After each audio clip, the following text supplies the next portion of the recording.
Team India Asia cup നേടുന്നു. നമുക്കെല്ലാവർക്കും വലിയ അഭിമാനമുണ്ടാക്കിയ ഒരു മുഹൂർത്തമാണ്. അതിനോടൊപ്പം സഞ്ജു സാംസൺ മീഡിയയ്ക്ക് കൊടുത്ത പ്രതികരണത്തിൽ പറയുന്നൊരു കാര്യമുണ്ട്. ഞാൻ ലാലേട്ടൻ്റെ ആറ്റിറ്റ്യൂഡ് ഇട്ടാണ് ഗ്രൗണ്ടിലേക്ക് ഇറങ്ങിയത്. ഇവിടെ ഏത് റോളും പോകും. അങ്ങനത്തുള്ള സമ്മർദ്ദങ്ങളെ നേരിടുന്നത് ഒരു അവസരമായിട്ടാണ് കാണുന്നത്.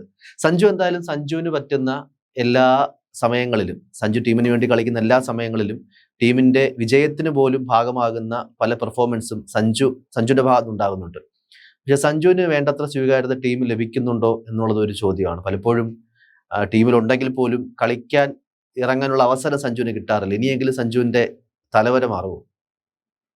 സഞ്ജുവിന്റെ തലവര മാറുമോ എന്ന് ചോദിച്ചാൽ നമുക്കറിയാമല്ലോ, നമ്മുടെ രാജ്യം എന്ന് പറയുന്നത്, പ്രത്യേകിച്ച് ഇന്ത്യ, പാകിസ്ഥാൻ, ശ്രീലങ്ക, ഇങ്ങനെ ഏഷ്യൻ രാജ്യങ്ങൾ, ബംഗ്ലാദേശ്, ഇതൊക്കെ ക്രിക്കറ്റിന് വലിയ സ്വീകാര്യതയുള്ള രാജ്യങ്ങളാണ്.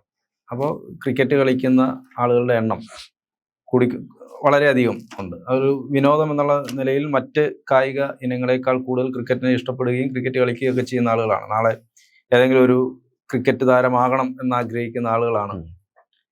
അപ്പോൾ സഞ്ജു സാംസനെ പോലെ ഒരു മലയാളി ഇന്ത്യൻ ടീമിലെത്തുന്നു.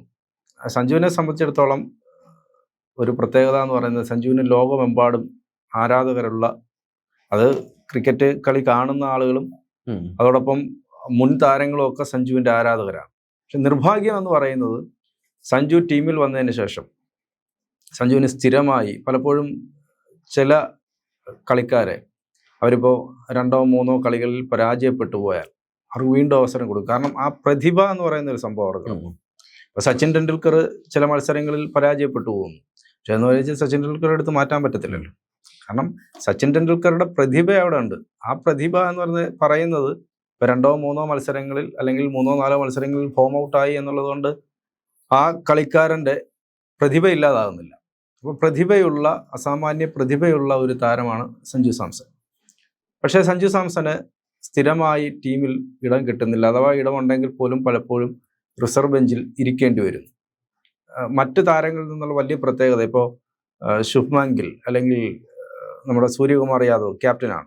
അദ്ദേഹത്തിൻ്റെ ഈ ഏഷ്യ കപ്പിലെ എടുത്തു നോക്കിക്കഴിഞ്ഞാൽ അദ്ദേഹം എത്രയാണ് ഓരോ കളിയിലും സ്കോർ ചെയ്തതെന്ന് ചോദിച്ചാൽ പരിതാപകരമാണ്. പക്ഷെ ക്യാപ്റ്റൻ എന്നുള്ള നിലയിൽ കപ്പ് നേടിക്കൊണ്ടുവന്ന ആളാണ് സൂര്യകുമാർ യാദവ്. അതുപോലെ ഹാർദിക് പാണ്ഡ്യ, ഇവരൊക്കെ സ്കോർ ചെയ്തില്ലെങ്കിൽ പോലും അവർ ടീമിലുണ്ട്. പക്ഷെ സഞ്ജു സാംസനെ സംബന്ധിച്ചിടത്തോളം ഡു ഓർ ഡൈ ആണ്. ഈ കിട്ടുന്ന അവസരം മാക്സിമം മുതലാക്കിക്കോണം, വിനിയോഗിച്ചോണം, അല്ലെങ്കിൽ അടുത്ത ഒരു അവസരം ഇല്ല. അപ്പൊ ആ ഒരു വലിയ പ്രഷറുണ്ട്. ആ പ്രഷറോട് കൂടിയാണ് ഒന്നാമത് കളിക്കളത്തിലേക്ക് ഇറങ്ങുമ്പോൾ ഉണ്ടാകുന്ന ഒരു പ്രഷറുണ്ട്. അതിനെയൊക്കെ നേരിടാനുള്ള മാനസികമായ കരുത്തൊക്കെ ട്രെയിനിങ് ഒക്കെ ഉണ്ടെങ്കിൽ പോലും എത്ര വലിയ പ്ലെയർ ആയാലും ആ സാഹചര്യത്തിൽ ഉണ്ടാകുന്ന ഒരു പ്രഷറുണ്ട്. അപ്പോൾ ആ പ്രഷറിനോടൊപ്പമാണ് നാളെ ഞാൻ ടീമിൽ ഉണ്ടാവുമോ, ഞാൻ നന്നായി പെർഫോം ചെയ്തില്ലെങ്കിൽ ഞാൻ ടീമിലുണ്ട്, ഇനി നന്നായി പെർഫോം ചെയ്താൽ പോലും നാളെ ഞാൻ ഉണ്ടാവുമോ, ഞാൻ ഏത് പൊസിഷനിലാണ്, ഞാൻ ഓപ്പണർ ആയിരുന്നു, നാളെ വൺ ഡൗൺ ആകുന്നു, ഏത് പൊസിഷനിലേക്ക്, അതെ, പിന്നെ മധ്യനിരയിൽ വരുന്നു, പിന്നെ വാലറ്റത്തേക്ക് പോകുന്നു, ഇങ്ങനെ കളിപ്പിക്കുകയാണ്. അപ്പോൾ ഞാൻ നാളെ ഉണ്ടാകുമോ എന്നുള്ള ടെൻഷനോട് കൂടിയാണ് ടീമിലേക്ക് വരുന്നത്. അതേസമയം നിങ്ങൾ ടീമിലുണ്ടാവും, നിങ്ങളുടെ സ്വതസിദ്ധമായ കളി കളിച്ചോളൂ എന്ന് പറയുന്നുണ്ടെങ്കിൽ ആ കളിക്കാരനെ സംബന്ധിച്ച് വേറെ ടെൻഷൻ്റെ ആവശ്യമില്ല. അയാൾക്ക് അയാളുടേതായ രീതിയിൽ കളിക്കും. അപ്പോൾ ഫൈനലിൽ നമ്മൾ കണ്ടതാണ് സഞ്ജു സാംസന്റെ 24 റൺസ് എന്ന് പറയുന്നത് വളരെ നിർണായകമായ 24 റൺസാണ്. ആ സമയത്ത് ഒരു കൂട്ടുകെട്ട് ഉണ്ടാക്കുക എന്നുള്ളതാണ്, പാർട്ട്ണർഷിപ്പ് ഉണ്ടാക്കുക എന്നുള്ളതാണ് പ്രധാനം. അവിടെ സഞ്ജു സാംസൺ പരാജയപ്പെട്ടു പോയിരുന്നെങ്കിൽ ഏഷ്യ കപ്പ് ഇപ്പോൾ മറ്റേ അയാൾ എടുത്തുകൊണ്ട് പോയത് പോലെ ആയിരിക്കത്തില്ല, ഒറിജിനലായിട്ട് അവർ കൊണ്ടുപോയാൽ. അപ്പോൾ നിർണായകമായ ഘട്ടത്തിൽ ടീം ആവശ്യപ്പെട്ടത് എന്താണോ അത് സഞ്ജു പിന്നീട് പറഞ്ഞ അങ്ങനെയാണ്, ടീം എന്നോട് കളിക്കാൻ ആവശ്യപ്പെട്ട അനുസരിച്ചാണ് ഞാൻ കളിച്ചതെന്ന് പറഞ്ഞിട്ടുണ്ട്. അപ്പോൾ 24 റൺസ് എന്ന് പറയുന്നത് ഏറ്റവും നിർണായകമായ സമയത്ത് സഞ്ജു നേടിയ വളരെ പ്രധാനപ്പെട്ട സ്കോറാണ്. അങ്ങനെ കളിക്കുന്ന ഒരാളിനെ സഞ്ജു പലപ്പോഴും അവസരങ്ങൾ കിട്ടുമ്പോൾ സഞ്ജുവിൻ്റെ ക്ലാസ് തുടർച്ചയായിട്ട് 2020 സെഞ്ചുറി നേടുന്ന ഒരാൾ. ആ സെഞ്ചുറി നേടിക്കൊണ്ടിരിക്കുമ്പോൾ തന്നെയാണ് സഞ്ജുവിനെ ഓപ്പണർ സ്ഥാനത്ത് നിന്ന് മാറ്റുന്നത്. അഭിഷേക് ശർമ്മയ്ക്കൊപ്പം ഓപ്പൺ ചെയ്ത മികച്ച ഓപ്പണിംഗ് കൂട്ടുകെട്ടുണ്ടായിക്കൊണ്ടിരുന്ന സഞ്ജു സാംസനെ പെട്ടെന്ന് മാറ്റുന്നു, ശുഭ്മാൻ ഗില്ലിന് വേണ്ടിയിട്ട് മാറ്റുന്നു. പക്ഷേ ശുഭ്മാൻ ഗില്ലിന്റെ ഈ ഏഷ്യ കപ്പിലെ പ്രകടനം, അതായത് 2020 ആപ്റ്റായ ഒരാളല്ല. വൺ ഡേക്കും ടെസ്റ്റിനും ഒക്കെ അദ്ദേഹം ആപ്റ്റാണെങ്കിൽ പോലും 2020 കളിക്കുന്നതിന് ആപ്റ്റായ ഒരാളല്ല എന്നുള്ളൊരു തോന്നൽ ഈ ശുഭ്മാൻ ഗില്ലിനെ സംബന്ധിച്ചുണ്ട്. ശുഭ്മാൻ ഗില്ല് 7 ഇന്നിങ്സിൽ നിന്ന് 127 റൺസാണ് ഏഷ്യ കപ്പിൽ നേടിയത്. അതേസമയം ആകെ സ്കോർ ചെയ്തിട്ടുള്ളത്. അതേസമയം സഞ്ജു സാംസന് ആകെ ബാറ്റ് ചെയ്യാൻ കിട്ടിയത് ഒരു മത്സരത്തിൽ വാലറ്റത്തുള്ള ആളുകൾ ഇറങ്ങിയിട്ട് പോലും സഞ്ജു സാംസൺ നോക്കിയിരിക്കേണ്ടി വന്നു. അപ്പൊ അങ്ങനെ പോലും അദ്ദേഹത്തെ മാറ്റിയിരുത്തുകയാണ്. ബാറ്റിംഗ് ഓർഡർ ആ രീതിയിലേക്ക് മാറി. അപ്പൊ അങ്ങനെ അതുകൊണ്ടാണ് അദ്ദേഹം മോഹൻലാലിനെ പോലെ ഏത് റോളും ഏത് അവസരത്തിൽ കിട്ടിയാലും നമ്മൾ പെർഫോം ചെയ്യും എന്ന് പറഞ്ഞത്. പെർഫോം ചെയ്തില്ലെങ്കിൽ വീട്ടിലിരിക്കും. അപ്പൊ 4 ഇന്നിങ്സിൽ നിന്നായി 132 റൺസാണ് സഞ്ജു സാംസൺ നേടിയിട്ട്. മറ്റൊന്ന്, ഇപ്പൊ ICCയുടെ പുതിയ റാങ്കിങ് വന്നതിൽ സഞ്ജു സാംസൺ 31 റാങ്കിലും 39 അത് 31. ശുഭ്മാൻ ഗില്ല് ഒന്നുകൂടെ താഴ്ന്നിട്ട് 32 റാങ്കിലേക്കാണ് ശുഭ്മാൻ ഗില്ല് പോയിരിക്കുന്നത്. അപ്പൊ ഇവർ തമ്മിലൊരു താരതമ്യം വന്നാൽ എപ്പോഴും 2020 ആപ്റ്റ് ആയിട്ടുള്ള 2020 മാത്രമല്ല ഒരു മികച്ച ആവറേജ് കൊണ്ടുപോകുന്നത് സഞ്ജുവാണ്. അപ്പൊ സഞ്ജുവിനെ പോലെ ഒരു മികവുള്ള ഒരു കളിക്കാരനെ ബാക്കി ഫോർമാറ്റിലും കൂടെ ഉപയോഗിക്കാം. ഏകദിനത്തിലായാലും ടെസ്റ്റിലായാലും ഒക്കെ ഉപയോഗിക്കാം. പക്ഷെ നമ്മളെ സംബന്ധിച്ച് നമ്മുടെ രാജ്യത്ത് ധാരാളം പ്രതിഭകൾ, ഇതല്ലാതെ തന്നെ ആളുകൾ ആകെ 11 പേരാണ് ഒരു ടീമിൽ കളിക്കുന്നത്. ഇവരിങ്ങനെ പണ്ട് അങ്ങനെയല്ല, കുറേ നാളുകൾക്ക് മുമ്പ് സ്ഥിരമായി നമുക്കറിയാമല്ലോ ഒരു ടീമുണ്ട്. ആ ടീം വളരെ അപൂർവമായിട്ട് 1-2 പേരാണ് പുതിയ അവസരം മാറ്റി അവർക്ക് അവസരം. ഇപ്പൊ അങ്ങനെയല്ല. ഇപ്പൊ ഈ IPL ഒക്കെ വന്നതിന് ശേഷവും ഒക്കെ ധാരാളം ആളുകളെ നമ്മൾ അവരെ മികവ് നമ്മൾ കാണുകയാണ്.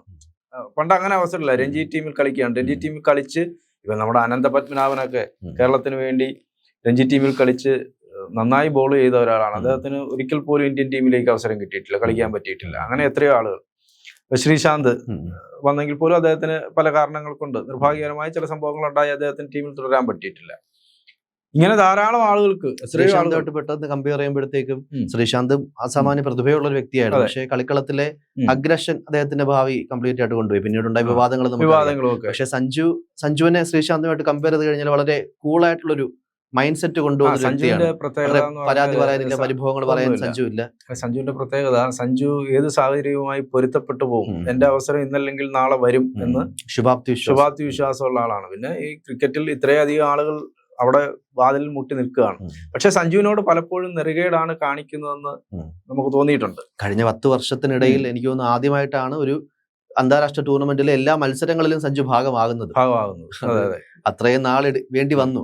സഞ്ജുവിന് വേണ്ടി വന്നു എന്നുള്ളതല്ല, അവർക്ക് അത് തിരിച്ചറിയാൻ വേണ്ടി വന്നു. അല്ല, അതിനകത്ത് മറ്റൊരു കാര്യം, ഈ സഞ്ജു വരുന്ന സമയത്ത് വിക്കറ്റ് കീപ്പറായിട്ടാണല്ലോ വരുന്ന സമയത്ത്. ധോണി അദ്ദേഹത്തിന്റെ പ്രതാപത്തോട് നിൽക്കുന്ന ഒരു സമയം, അതുപോലെ തന്നെ നമ്മുടെ പന്ത് വിക്കറ്റ് കീപ്പിങ്ങിൽ നിൽക്കുന്ന ഒരു, അപ്പൊ ഇവരൊക്കെ ഇങ്ങനെ നിൽക്കുന്ന സമയത്ത് സഞ്ജുവിന് പിന്നെ എവിടെയാണ് സ്പേസ് എന്നുള്ള ഒരു പ്രശ്നം വരുന്നുണ്ട്. അതേസമയം വിക്കറ്റ് കീപ്പർ മാത്രമല്ല, നല്ല ഒന്നാന്തരം ബാറ്ററാണ്. ശരിക്കും പറഞ്ഞാൽ സഞ്ജു നല്ല ബാറ്ററാണ്.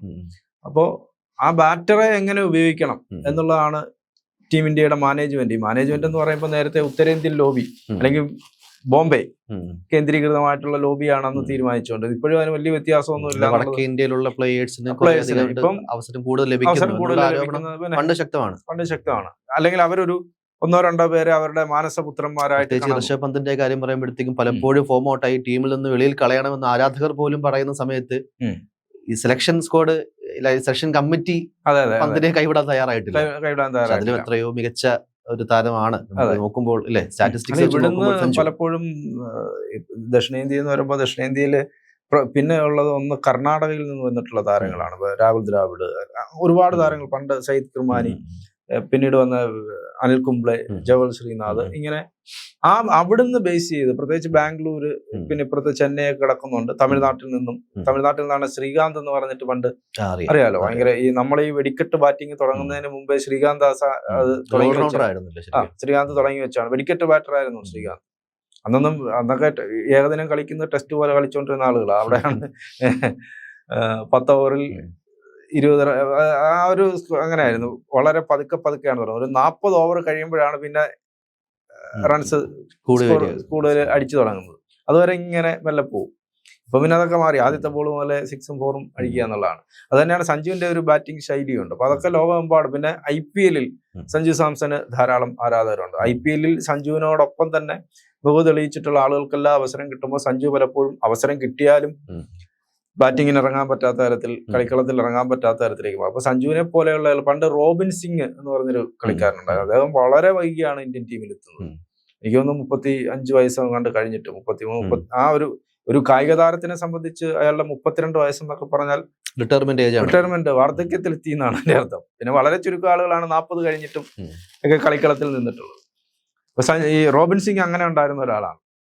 അദ്ദേഹത്തിന് അവസരം കിട്ടി, ആ അവസരം എല്ലാം അദ്ദേഹം പൂർണ്ണമായി അത് നമ്മൾ ആലോചിക്കേണ്ട ഈ റോബിൻ സിംഗിനെ പോലെയൊക്കെയുള്ള ആളുകൾ ഒരു 10 വർഷം മുമ്പെങ്കിലും ടീമിൽ കൊണ്ടുവന്നിരുന്നെങ്കിൽ എന്താകുമായിരുന്നു ടീമിനുണ്ടാകുന്ന മാറ്റം, ഗുണം എന്നുള്ളത്.